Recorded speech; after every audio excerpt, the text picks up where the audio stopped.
Okay, let's go. Number 1. Padmanabhaswamy Temple, Vault B.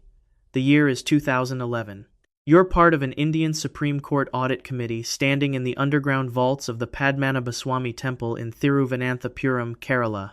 You have been doing something no one in the temple's recorded history has ever done. You have been opening its sealed vaults, one by one, and cataloging what's inside. Vault A was first. The doors opened, and the inventory team couldn't immediately process what they were seeing. Gold necklaces 5 feet long, crowns encrusted with diamonds, a gold throne, sacks of sapphires and rubies filling the chamber to the ceiling. It took weeks to catalog. The official valuation of Vault A alone, approximately $9 billion. Vaults C through F followed over the next weeks. A 17-foot golden elephant. Pure gold idols of Vishnu encrusted with gemstones. Hundreds of thousands of gold coins. Napoleonic-era gold pieces. A golden idol 14 feet tall. When all 6 vaults were assessed, the committee's total estimate reached $22 billion. It was the largest treasure discovery in recorded human history, announced to international headlines. Then the committee reached the 7th chamber.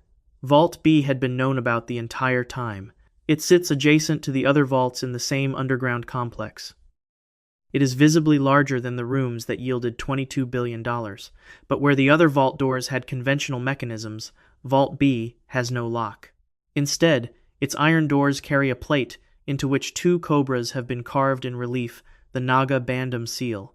According to the temple's ancient tradition, these doors can only be opened through a specific ceremony, using a specific chant, performed by a specific lineage of priests. The knowledge of the chant passes through a documented succession. It is not a general skill. Only certain people, across certain generations, have ever known it. The committee asked whether any such person was living. They were told that 2 individuals had claimed knowledge of the ritual in recent generations. Both were dead. A senior temple astrologer present at the proceedings testified formally that forcing the door would produce catastrophic consequences. He cited not superstition but the covenant under which the vault was originally sealed, a royal designation, centuries old, that assigned the vault's contents permanently to the presiding deity. No human authority, under the terms of the covenant, possessed the right to breach it. The Supreme Court of India, the country's highest judicial body, considered this argument. Then it accepted it. The committee moved on. Vault B remained sealed. Here's what makes that decision strange beyond its face value. In 2020, a fresh petition reached the Supreme Court, arguing that the temple's administrative body had a legal obligation to assess all assets under its control. The court heard the arguments. Then it declined, again, to order the vault opened. India's highest court twice faced a door with a carved snake on it, and twice declined to turn the handle. The door remains shut today. But the Cobra seal is not the most troubling feature of Vault B. That distinction belongs to the underwater passage. During the 2011 audit proceedings, court documents include sworn testimony from a diving team permitted to survey a water channel connected to the vault complex. The divers entered through an access point in the temple's lower foundations. The passage was partially flooded. They advanced approximately 140 feet before the channel made a turn. Beyond that turn, their equipment's range ended. They reported that the passage continued, it did not terminate at the turn. They could not establish how far it went or where it led. Temple records from the medieval period describe a sea channel connected to the vault complex, used during monsoon season to transport sacred offerings from ships unable to dock at the main riverside ghats. If the channel the divers explored in 2011 is the same passage recorded in those medieval documents, then Vault B is not simply a storage room beneath a temple floor. It is a chamber attached to the Arabian Sea by a waterway whose full extent has never been mapped. During monsoon season, water has been observed seeping through the vault door itself. Whatever is behind the Cobra plate is not dry. Independent analysts who reviewed the audit findings estimated that if Vault B's contents scale proportionally to its dimensions relative to the other chambers, its value would exceed the contents of all 6 opened vaults combined. That projection, if accurate, exceeds $40 billion stored in a room that India's highest court has decided twice not to open. What is in the room? Where does the underwater passage end? And why does the Supreme Court of India, which possesses full legal authority over the temple's administration, defer to a carved snake on an iron door? If a living court refused to open a door in 2011, consider what was buried 2,200 years ago by a man who believed the act of burial would carry him into immortality. Number 2. The tomb of Qin Shi Huang. The year is 1974. You're a farmer digging a well in a dry field outside Xi'an in Shaanxi Province, China. Your shovel hits something at about 11 feet. You scrape around it carefully. A curved shape. You dig further. A hand emerges terracotta, life-sized, painted in fading pigment. You keep digging. An arm, a shoulder, a face, staring blankly upward, its features precise and individual. You have no idea what you've found. The archaeologists who arrive within the week will explain that this terracotta hand belongs to a soldier, one of more than 8,000 life-size terracotta warriors arranged in underground battle formation as the outer guard of a burial complex. The man they are guarding has been lying in a sealed chamber approximately 1 mile away, untouched, for 2,200 years. The man is Qin Shi Huang, the first emperor of a unified China who died in 210 BCE. The burial mound covering his chamber is a 76-foot-high artificial hill. It sits unremarkably in farmland that farmers have plowed around for 2 millennia without fully understanding what it was. No one has opened the chamber beneath it. The reason is not simply technical. It is because the ancient records describe what is inside, and the part of those records that has been scientifically confirmed has made the unconfirmed parts considerably harder to dismiss.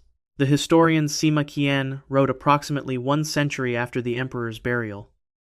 He described the construction of the mausoleum in methodical detail, a chamber in which artisans had replicated the geography of China in miniature, rivers and seas of liquid mercury flowing through mechanized channels in the floor, the ceiling embedded with pearls arranged as constellations, the whole of it guarded by automated crossbow mechanisms designed to fire at any intruder who entered without authorization. He reported that the construction required 700,000 laborers working over 38 years. Modern scholars treated this account with appropriate caution. Then the soil scientists arrived.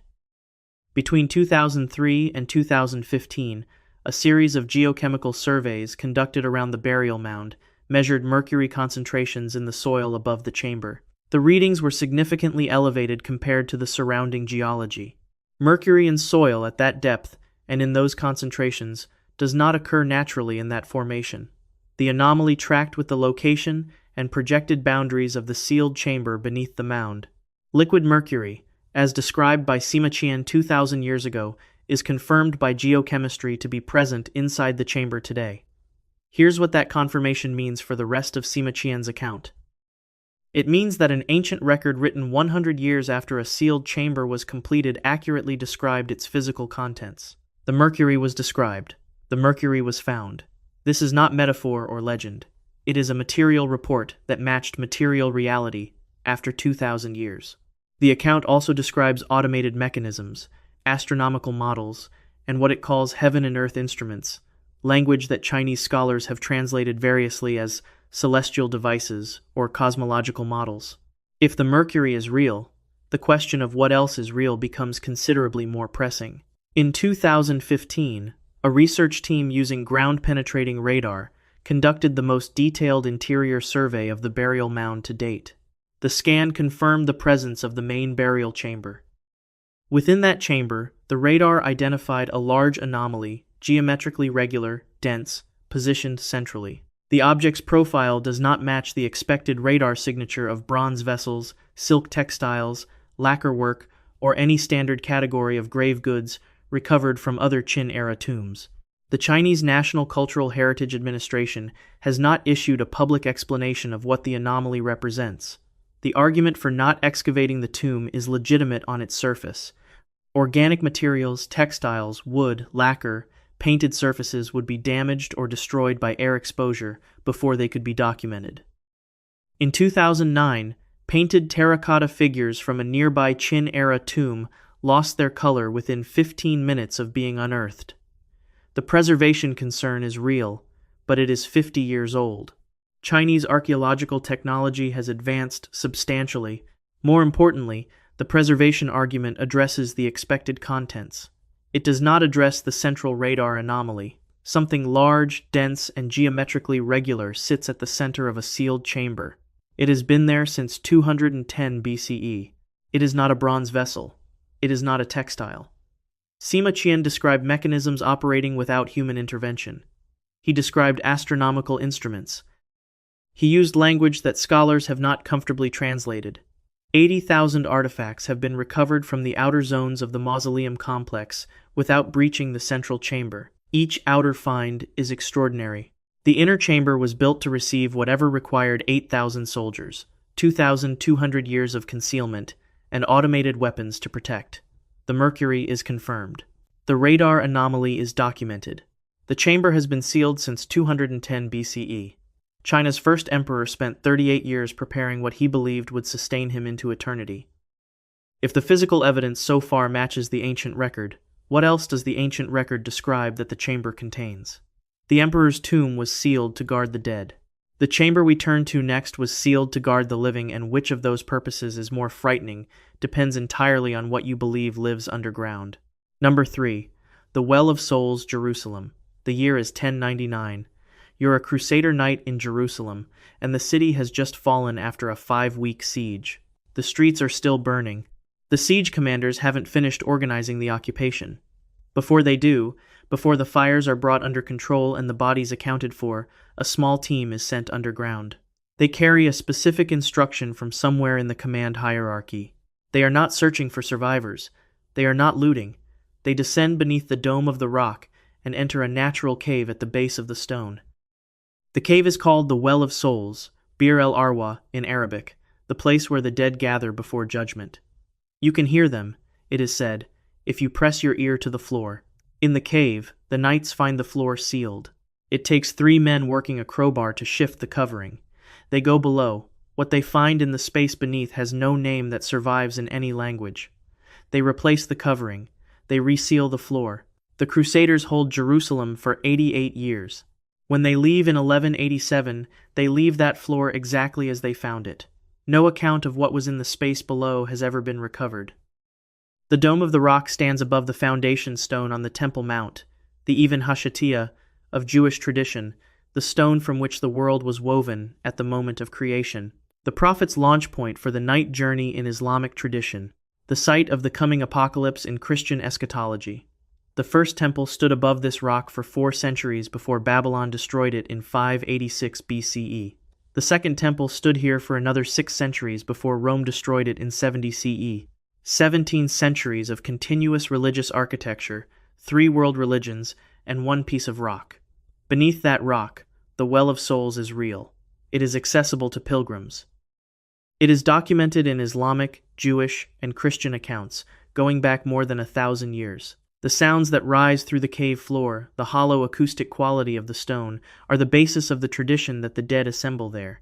What is less widely known is that independent accounts, across multiple centuries and multiple religious traditions, describe a sealed space beneath the cave. Not the cave itself, beneath the cave. Here's where the record becomes specific, rather than traditional. In the spring of 1981, Rabbi Yehuda Getz held the position of official rabbi of the Western Wall and its tunnel network. He had been investigating the tunnel system beneath the Temple Mount for years, with the knowledge of Israeli government authorities. In that spring, his workers broke through a wall in one of the tunnels and entered a space that had not been accessed in centuries. What they found, according to accounts given by Getz in Hebrew-language press interviews documented before his death in 1995, was a large underground hall with arched stone ceilings, standing water on the floor. The space extended beyond what the workers' light could reach. Getz described it this way: "Something is down there. I believe it has been there for a very long time." He did not specify what he believed it was. He gave no further elaboration in any interview. Within 48 hours, the tunnel entrance was concreted over, not sealed with stone or brick. Concreted a permanent, rapid closure. The Israeli government ordered it done. Muslim authorities on the Temple Mount had learned of the digging and demanded it stop. The tunnel's closure was presented as a diplomatic measure to prevent a political crisis. The Israeli government has never confirmed or denied the specific nature of what was found in the underground hall. The concrete remains today. The tunnel below it has not been re-entered. The sensitivity of the space is measurable in specific terms.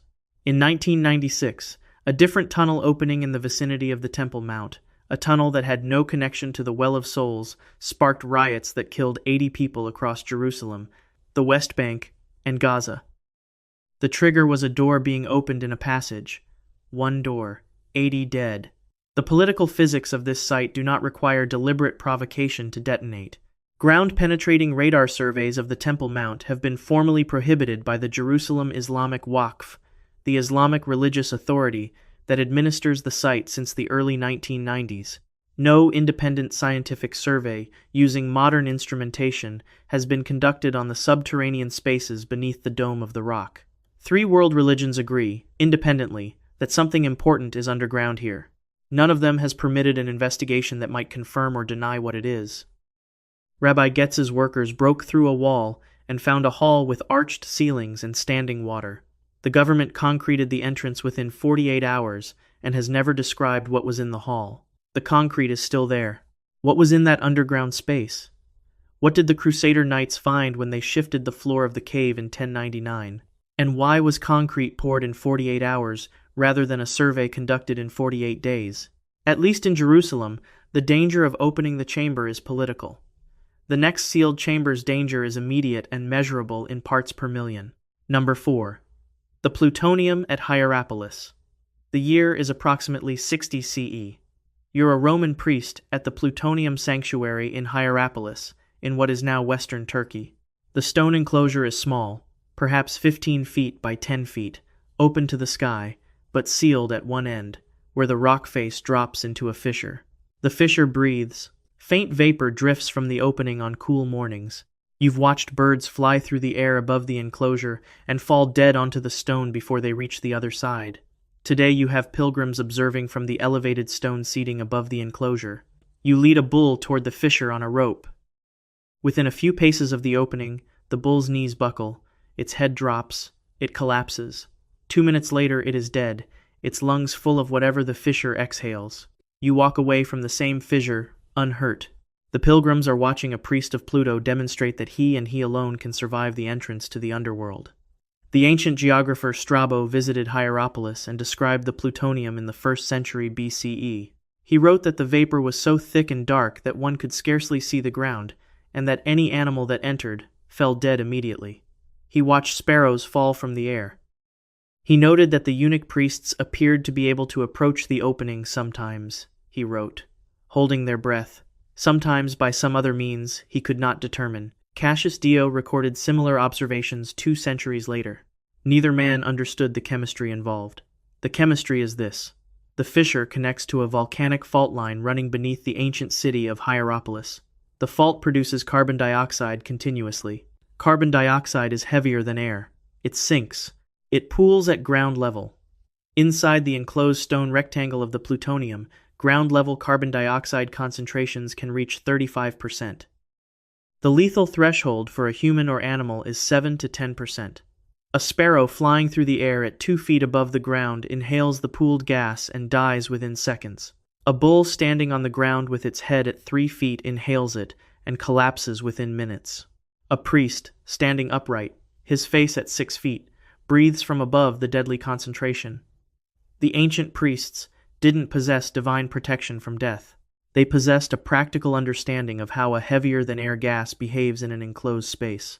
The Romans sealed the plutonium in the 6th century CE, when Christianity replaced the old religion as the state faith. The fissure was filled with rubble. The sanctuary was dismantled. Byzantine Christians built a church over the site shortly afterward.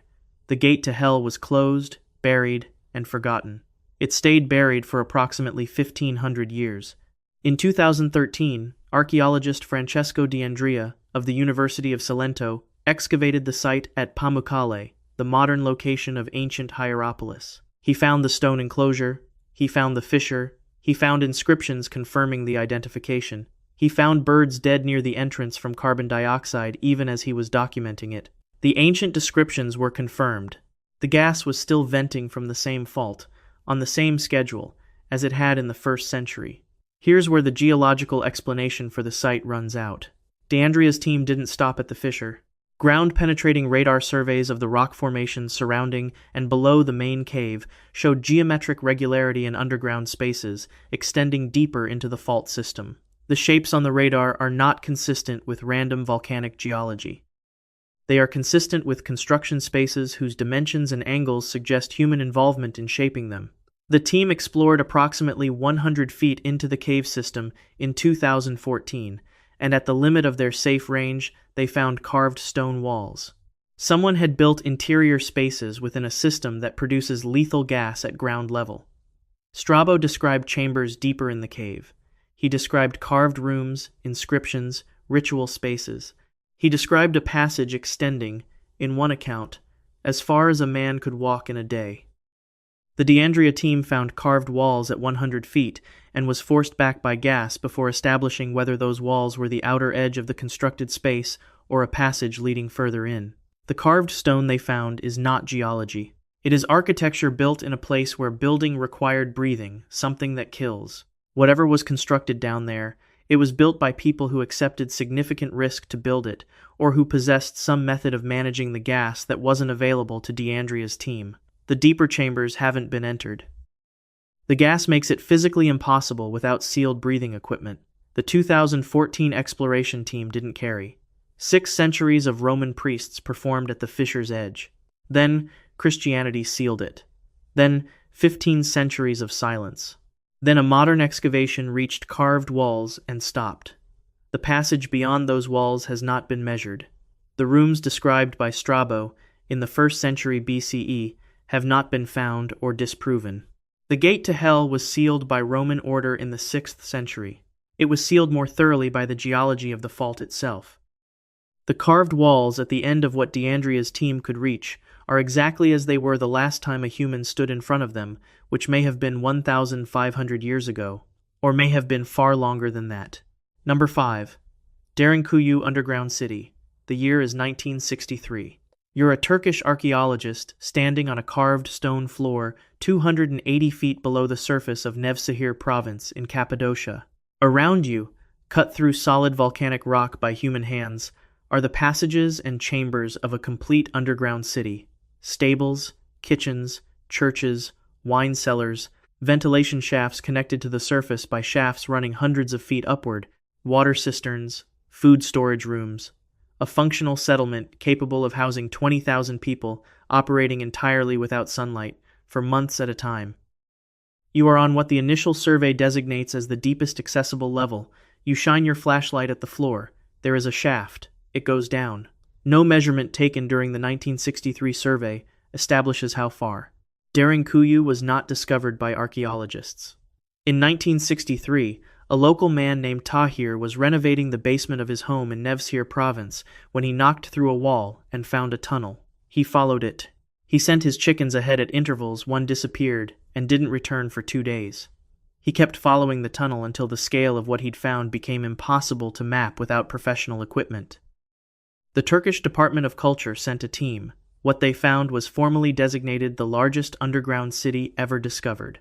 The city is open to tourists today, but only the upper 8 floors are accessible to the public. The lower levels are officially described as partially explored, a phrase that contains considerably more than it reveals. Derinkuyu's most functionally significant feature is its circular stone doors. These are wheels of carved volcanic tuff, some up to 5 feet in diameter and weighing close to 1,000 pounds, positioned at intervals throughout the tunnel network at major choke points. They roll across tunnel entrances and, when closed, can only be operated from the interior side. The mechanism requires a person inside to move them. They cannot be opened from outside. These doors are not positioned only at the surface entrance. They appear on multiple levels throughout the city. The structure is designed as a series of independently lockable compartments. This is the architectural feature that makes no military sense as a refuge design. Here's the problem with the standard explanation. The standard account describes Derinkuyu as a refuge city, a place where surface communities could retreat during raids or invasions and wait out the danger above.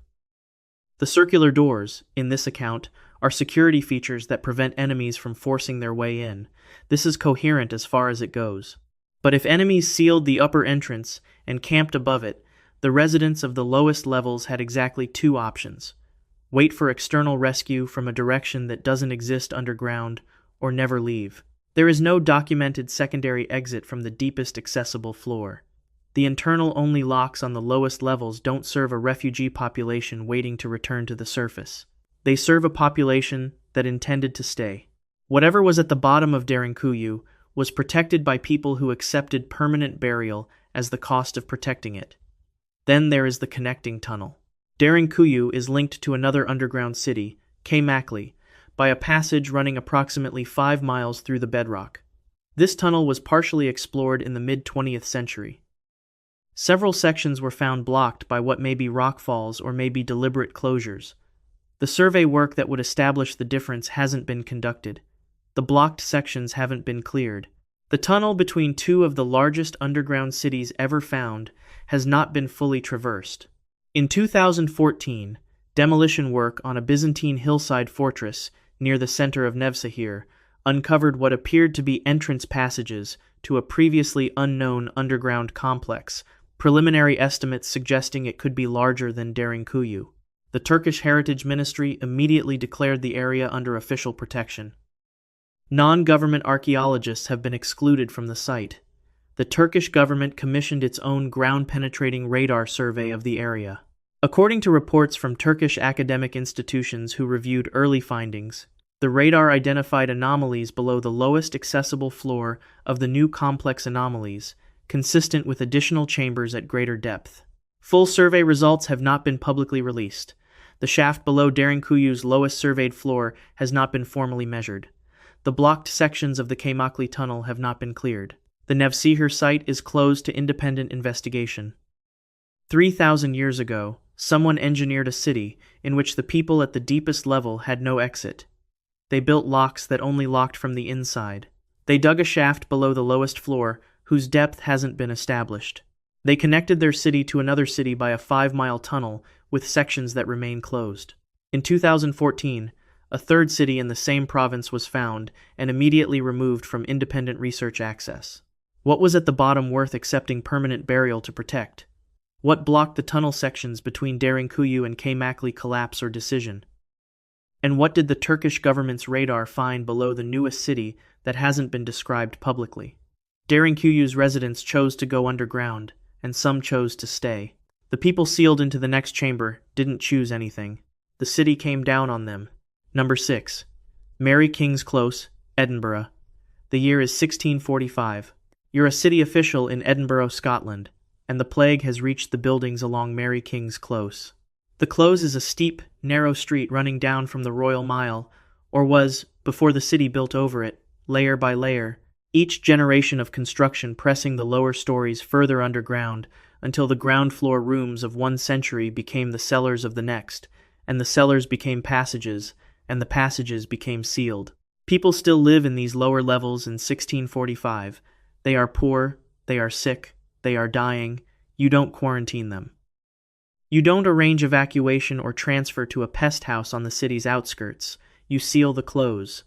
The entrances are bricked up. The buildings above are demolished over the following decades. New construction rises over the footprint.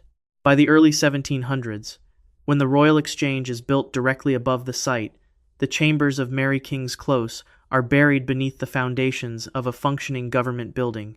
In complete darkness, in the center of Scotland's capital city, Mary King's Close is real. The network of underground streets and chambers exists below the Royal Mile. The Close was named after Mary King, a merchant woman documented as holding property there in the 1630s. It descends steeply underground as Edinburgh's Old Town builds upward on its volcanic ridge, each generation of construction compressing the levels below it. The chambers were built over progressively through the 17th century and formally incorporated into the foundations of the Royal Exchange, now known as the City Chambers, in the 1750s. The Close was rediscovered in the 18th century during construction. Workers found preserved rooms and corridors. The space was accessed occasionally by city workers over the following 2 centuries, and by unofficial tours in the 20th century. In 2003, Mary King's Close opened as an official tourist attraction managed by the City of Edinburgh Council. It receives approximately 300,000 visitors per year, but sections remain sealed. The reason for the specific sealing of the deepest section is not publicly documented.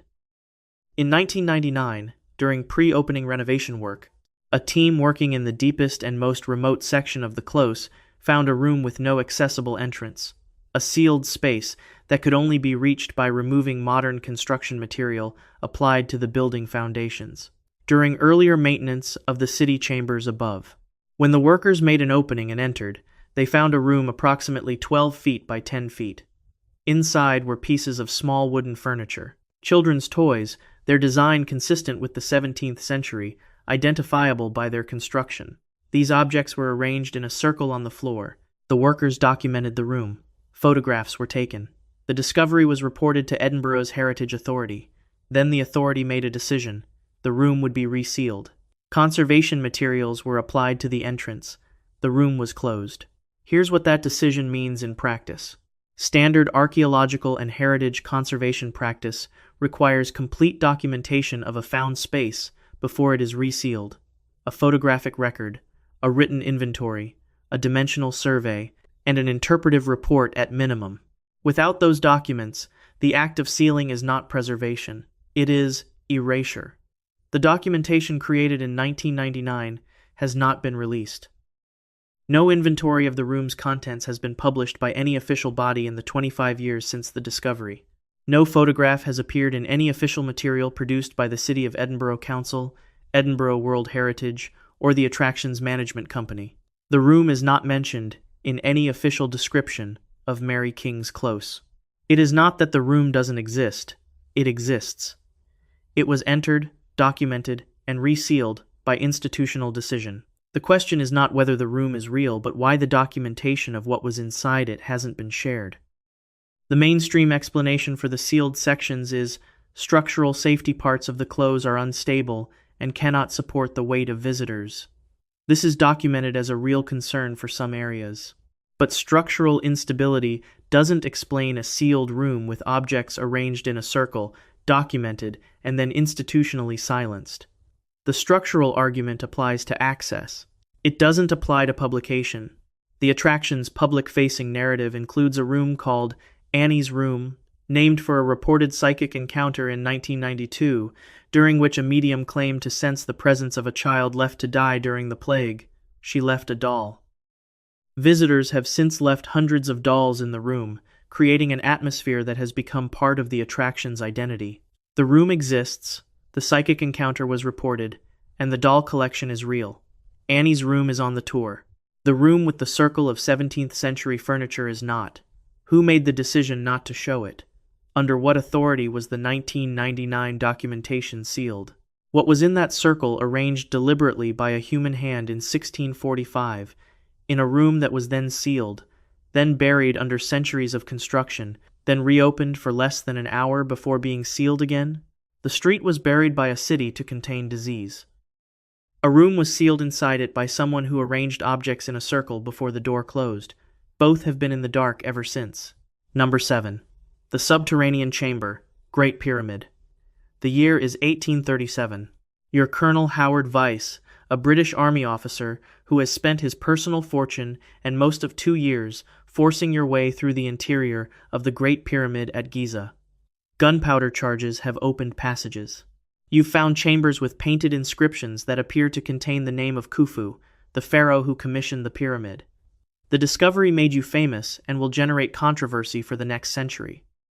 But below all of it, below the King's Chamber and the Queen's Chamber and the Grand Gallery and the subterranean passage leading down from the entrance, there is a chamber that no one who visits it wants to stay in, for long. The subterranean chamber sits approximately 100 feet below the desert surface and 30 feet below the base of the pyramid itself. It is not carved into the pyramid's stone body. It is carved directly into the bedrock of the Giza Plateau, which means it existed before the pyramid was built. It was cut first, into living rock, before the first limestone blocks were laid above it, and it is unfinished. In a structure where every other interior surface was shaped, dressed, and fitted with a precision that modern engineers continue to study, this chamber has rough walls, rubble on the floor, an unresolved quality to the space that doesn't match anything else in the building. From the south wall of the chamber, A passage extends horizontally into the bedrock approximately 52 feet long, less than 2 feet high, requiring anyone who enters it to crawl. It ends at a blank rock face, no carvings, no inscriptions, no purpose that any Egyptologist has conclusively established. The standard explanations circulate without resolution. Some scholars argue the subterranean chamber was the original burial plan, abandoned when the architect changed the design and moved the king's chamber higher into the pyramid. Others suggest it is a deliberate decoy, an unfinished dummy chamber planted to frustrate tomb robbers who might assume the lowest space was the most important. Others interpret its rough quality as intentional, a ritual representation of the primordial earth from which the pyramid rises. None of these explanations has been formally accepted over the others. Here's what makes the subterranean chamber different from an unresolved academic debate. In 1986, architect Gilles Dormion and researcher Jean-Patrice Goydin received permission from the Egyptian Antiquities Organization to drill vertically into the bedrock beneath the subterranean chamber's floor. They had institutional backing and a specific hypothesis, that the lowest surveyed space was not the deepest constructed space. They began drilling. At approximately 30 feet below the chamber floor, their drill entered a void. The material that fell into the borehole was sand, fine, uniform, desert-grade sand. At 30 feet below the base of the Great Pyramid, sealed in a cavity in solid limestone bedrock that could only have been placed there by human hands. Sand does not occur naturally in a sealed limestone cavity at that depth in that geological formation. The only explanation for its presence is that someone put it there, deliberately, for a reason that hasn't been documented. The team reported the finding to the Egyptian Antiquities Organization and prepared to continue drilling. Their instruments indicated a second void below the sandy cavity, larger, deeper. They requested permission to proceed to the second anomaly. The Egyptian Antiquities Organization declined. The drilling was stopped. The boreholes were sealed. Dormion and Goydin published a limited technical report that received little attention. No follow-up drilling has been authorized at the site. The stated reason was site preservation. This is a legitimate concern throughout the pyramid complex, but site preservation applies to the risk of damage. If the second void had been empty, if the anomaly were a natural geological pocket, halting the drill protects empty rock. The halt came specifically when instruments detected something. The protection was applied not to nothing, but to a signal.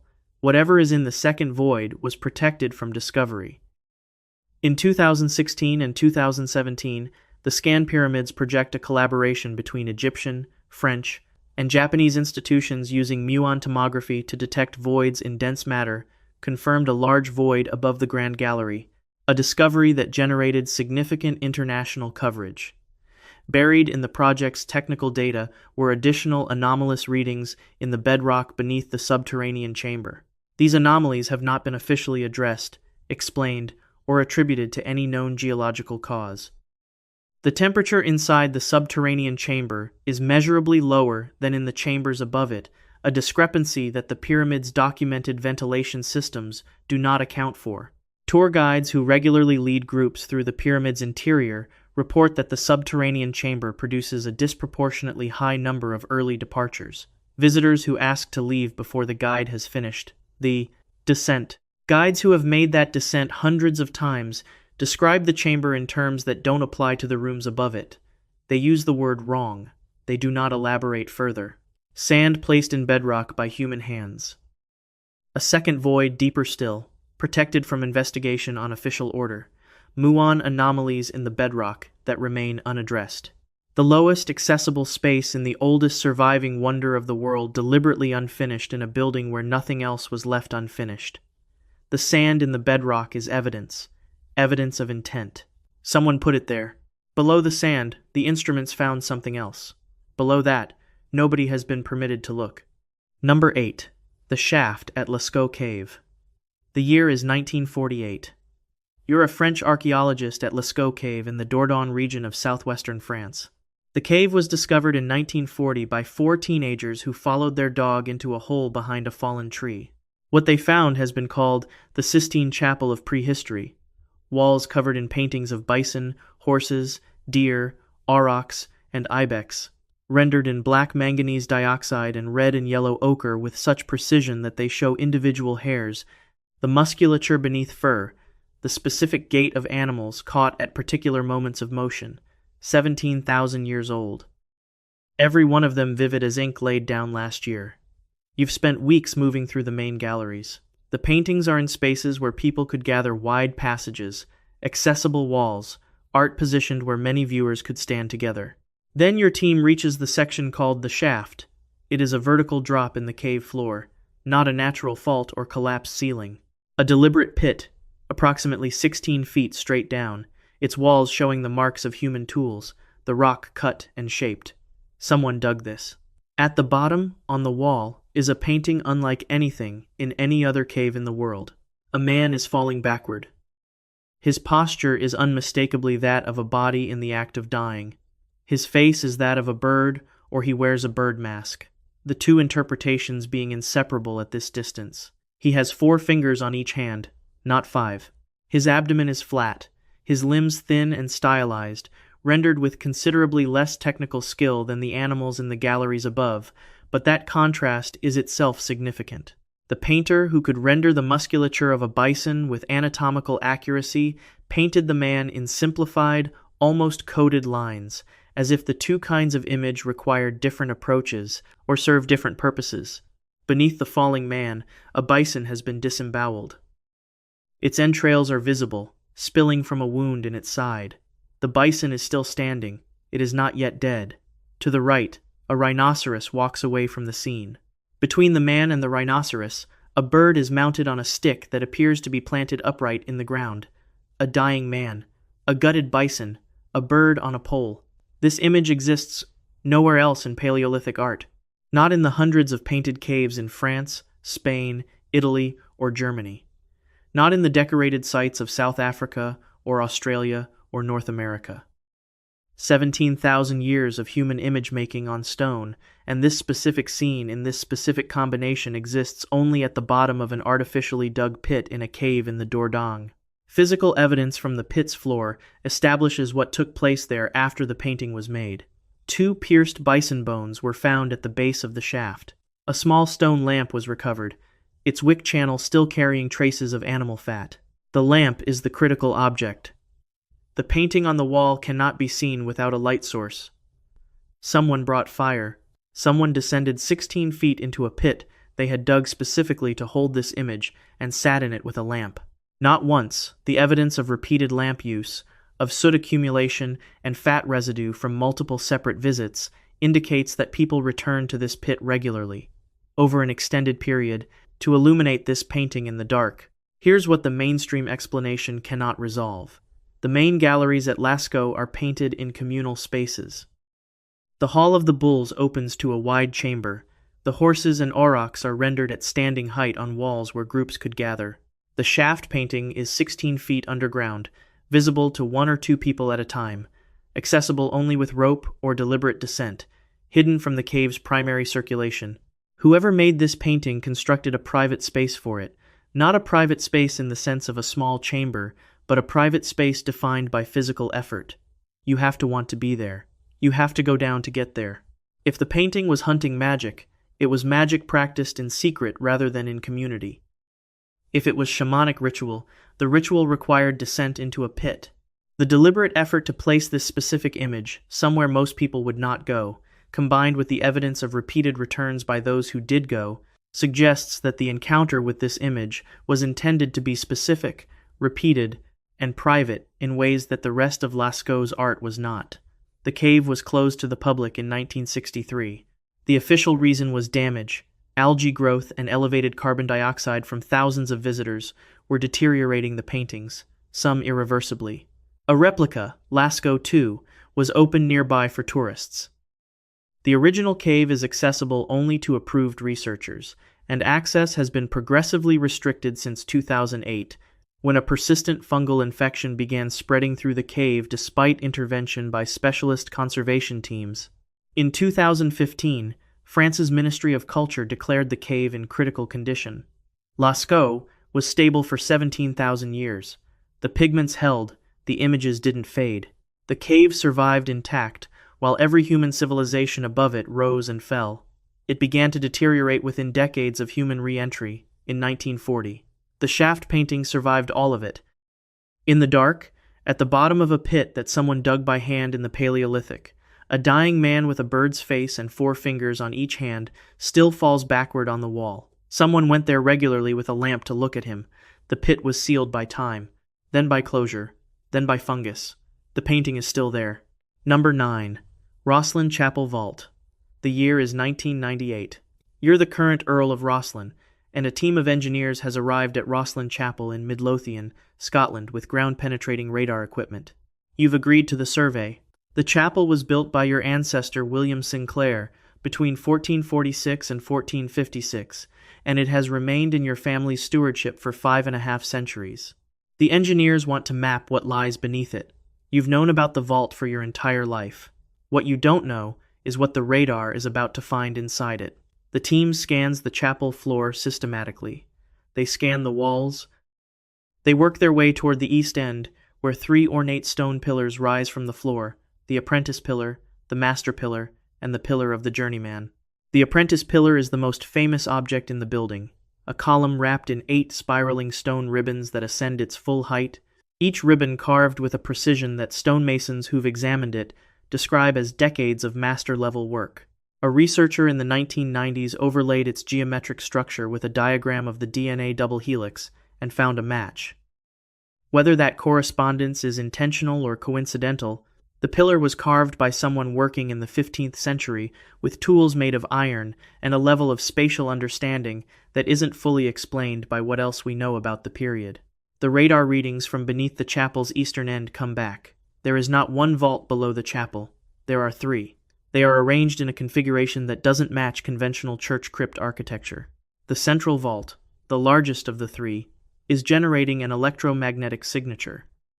The survey operator, with more than 20 years of professional experience scanning historic buildings, states that he has not encountered this signature in an empty stone space. You end the survey. The official statement from the Rosslyn Chapel Trust, the body that manages the chapel on behalf of the family, is that sufficient information was obtained and that no further scanning is necessary at this time. The Sinclair family vault beneath Rosslyn Chapel is documented in historical records going back to at least the 17th century. The tradition of the family is specific and consistent across multiple sources. Sinclair family members are buried in full armor, standing upright, without coffins. Successive generations confirmed this in written accounts. The last known burial in the vault took place in the mid-17th century, and the vault was sealed after that interment. William Sinclair, the chapel's builder, held the hereditary position of Grand Master of Scottish Masonry, a role with real institutional authority in 15th century Scotland. His family's connection to the Knights Templar is documented in genealogical records and in the chapel's own stonework, which incorporates symbolism that scholars have identified as Templar in origin, including carvings of the Agnus Dei and the Seal of Solomon. What is sometimes presented as speculation about a Templar connection is, in several specific instances, a matter of documented heraldic and architectural record. Here's what the 1998 survey makes difficult to dismiss. The survey was not conducted by outsiders who managed to gain access against the institution's will. The Rosslyn Chapel Trust commissioned the survey. The trust paid for the equipment and invited the operators. When the operators found an electromagnetic anomaly in the central vault, an anomaly the lead operator explicitly described as outside his professional experience, the trust terminated the survey before the anomaly could be investigated further. The stated reason was sufficient information. Sufficient for what purpose, and which information that was found constituted sufficiency has never been explained. If the trust wanted to confirm the existence of the vault and its approximate dimensions, that information was available in historical records without radar. If the trust wanted to know whether the vault was structurally sound, a structural survey would serve that purpose more directly. If the trust terminated the survey to prevent the electromagnetic anomaly from being characterized more precisely, that is a different kind of decision, one with a different kind of implication. During the restoration of the chapel that took place through the 1990s and early 2000s, work necessary to address centuries of deterioration in the carved stonework, the vault floor was reinforced from above. Structural material was introduced into the foundation layer that forms the ceiling of the vaulted spaces below. The restoration documentation describes this as a structural necessity. It also means that access to the vault from the floor of the chapel above is now significantly more difficult than it was before the restoration began. The sequence is this. A radar survey finds an anomaly in the central vault. The survey is terminated. A restoration project reinforces the floor above the vault. Access becomes harder. The chronology is documented. The interpretation of that chronology is a question the Rosslyn Chapel Trust has not addressed publicly. 176,000 people visit Rosslyn Chapel every year. They walk above 3 sealed chambers. The central chamber has an electromagnetic signature that an experienced surveyor has never encountered in an empty stone space.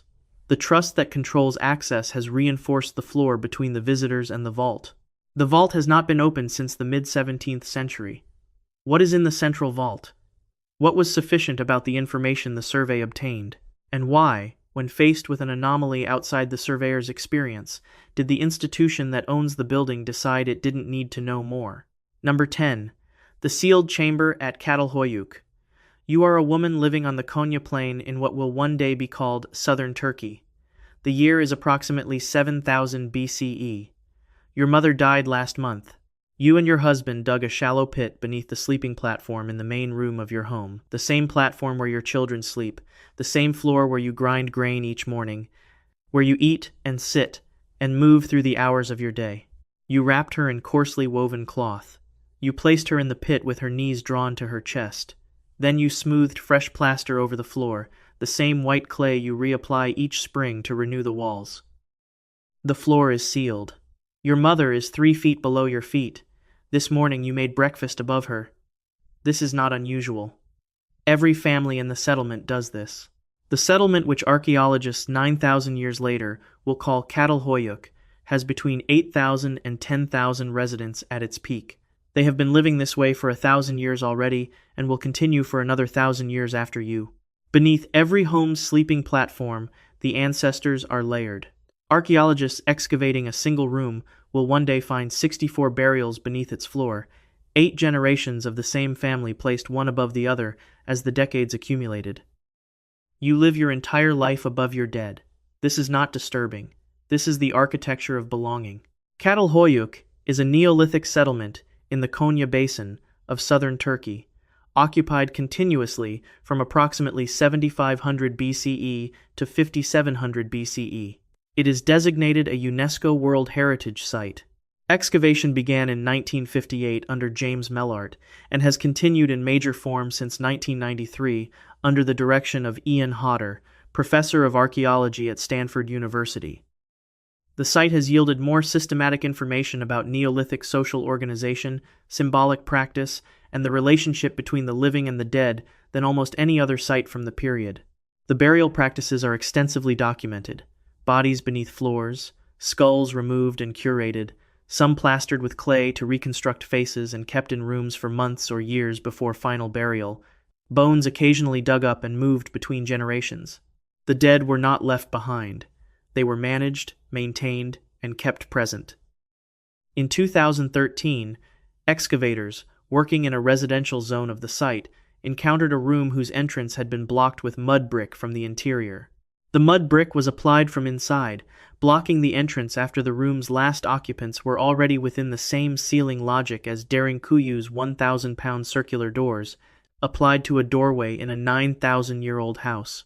Someone entered the room for the last time, arranged whatever was inside, and then sealed the entrance from within. Inside, the excavators found evidence of repeated ritualistic burning, not accidental or domestic fire, but controlled, repeated episodes of combustion confined to specific areas of the floor over what appeared to be a significant period of use. Animal bones were present in arrangements that the excavation team documented as non-random, and on the floor, partially covered by ash and burned material, were the skulls of children. Coated in red ochre, a pigment with documented ritual significance throughout the Neolithic world, found on intentional burials from Ireland to Iran, arranged in a circle. The team documented the room. Samples were taken for dating and analysis. Ian Hodder was notified. Then the decision was made to reseal. Conservation material was applied to the entrance. The mud brick was replaced and reinforced. The room was closed. In a 2014 interview about the season's work at Catalhoyuk, Hodder mentioned the room in a single sentence. "We found something that surprised us." He did not elaborate. No follow-up question addressed the room specifically in any recorded interview. No peer-reviewed publication from the Catalhoyuk research project has included a full account of the room's contents, the arrangement of the skulls, the burning patterns, or any interpretive analysis of the space. The project has an open data policy. Researchers can request access to documentation from individual excavation seasons. Requests related to the 2013 season have returned incomplete records. Here's what the standard explanation cannot account for. Full documentation before resealing is not optional in archaeological practice. It is the minimum requirement for any space that is entered and closed. Without complete documentation, the act of sealing is not preservation. It is permanent destruction of the scientific record. If the documentation exists, and it exists, because it was created before the room was resealed and it hasn't been released, a decision was made to withhold it, not for conservation reasons. For a different kind of reason that hasn't been stated. A circle of ochre-covered children's skulls in a sealed room that was sealed by its last occupant from the inside is not a standard burial context. It is not a fragility of context issue. It is an interpretation issue. Someone who entered that room in 2013 formed an interpretation of what the circle meant.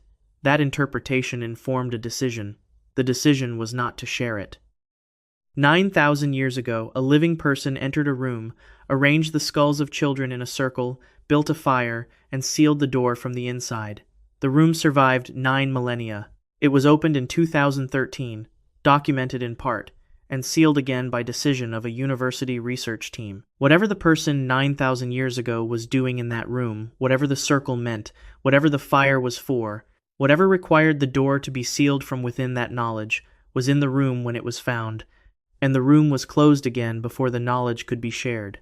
10 underground chambers sealed across 9,000 years of human history, an Indian court that defers to a carved cobra, a Chinese mausoleum where Mercury confirms the ancient records and radar finds something unidentified at the center, a tunnel beneath Jerusalem concreted shut within 48 hours of discovery, a cave in Turkey where carved rooms sit behind walls of lethal gas, a city with doors that only lock from the inside, and a shaft that goes down further than any survey has established. A plague street with a sealed room containing a circle of 17th century toys, bedrock beneath the Great Pyramid, with sand placed by human hands, and a second anomaly that drilling was stopped before reaching. A 17,000-year-old pit with a dying man on the wall, and a lamp that was brought back again and again.